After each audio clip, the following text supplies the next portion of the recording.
بسم اللہ الرحمن الرحیم۔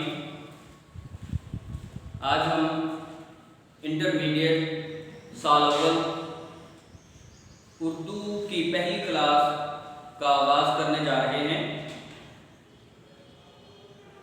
ہم حصہ نظم سے اس کا آغاز کریں گے۔ آپ کی درسی کتاب کا صفحہ نمبر 73 وہاں سے حصہ نظم کا آغاز ہوتا ہے۔ پہلی جو نظم ہے وہ ہے نظم ہم، اور اس کے شاعر ہیں امیر احمد، جو کہ امیر مینائی کے نام سے مشہور ہے۔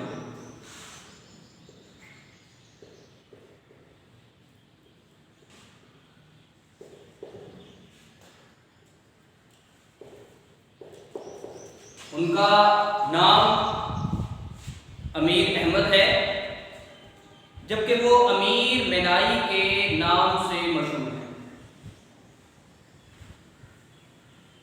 سب سے پہلے ہم نظم کا آغاز کرنے سے پہلے حصہ نظم کے حوالے سے کچھ بات کرتے ہیں کہ حصہ نظم سے امتحان میں کون کون سے سوالات آئیں گے، وہ کتنے نمبرات پر مشتمل ہوں گے، اور پھر یہ کہ ان کو حل کرنے کا طریقہ کار کیا ہے، کیونکہ اصل ہماری جو منزل ہے وہ ہمارا سالانہ امتحان ہے۔ اکثر ہوتا ایسا ہے کہ طلبہ و طالبات نصاب مکمل پڑھ لیتے ہیں، اس کے بعد جا کر کے انہیں علم ہو رہا ہوتا ہے، انہیں پتہ چل رہا ہوتا ہے کہ حصہ نظم سے کتنے نمبر کے سوالات آنے ہیں، کون کون سے آنے ہیں، اٹیمپٹ کیسے کرنا ہے۔ جب ہمیں ہماری منزل کا ہی تعین نہ ہو تو ہمارے سفر کے رائگاں جانے کا خدشہ ہوتا ہے۔ اس لیے ہمیشہ میری یہ کوشش ہوتی ہے کہ ہماری جو اصل منزل ہمارا امتحان ہے، ہم اس کا تعین پہلے کر لیں۔ اس تعین کے بعد جب ہم اپنا سفر جاری کریں گے، پھر انشاءاللہ اس کے ضائع ہونے کی کوئی صورت باقی نہیں رہے گی، وہ انشاءاللہ فائدہ مند ہی رہے گا۔ تو آپ کا جو حصہ نظم ہے یہ کل 15 نمبرات پر مشتمل ہے۔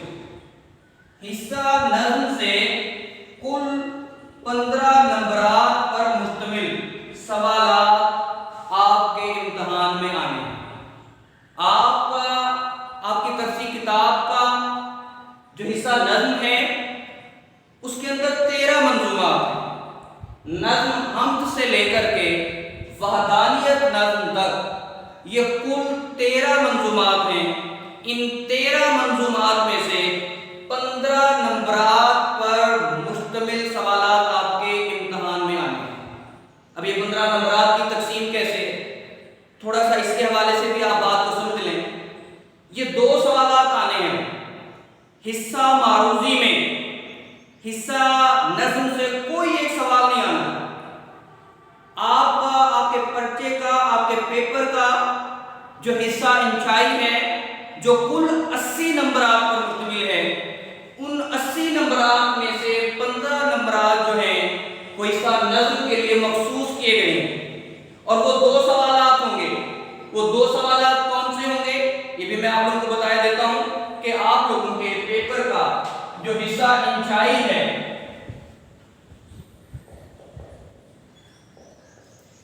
اس حصہ انشائی کا جو سوال نمبر 2 ہے، ظاہر ہے کہ سوال نمبر 1 حصہ معروضی کے اندر ہوگا، اور حصہ انشائی کے اندر پہلا سوال ہی سوال نمبر 2 ہوگا۔ سوال نمبر یہ جو 2 ہے یہ 2 اجزاء پر مشتمل ہے، الف جزء اور بے جزء۔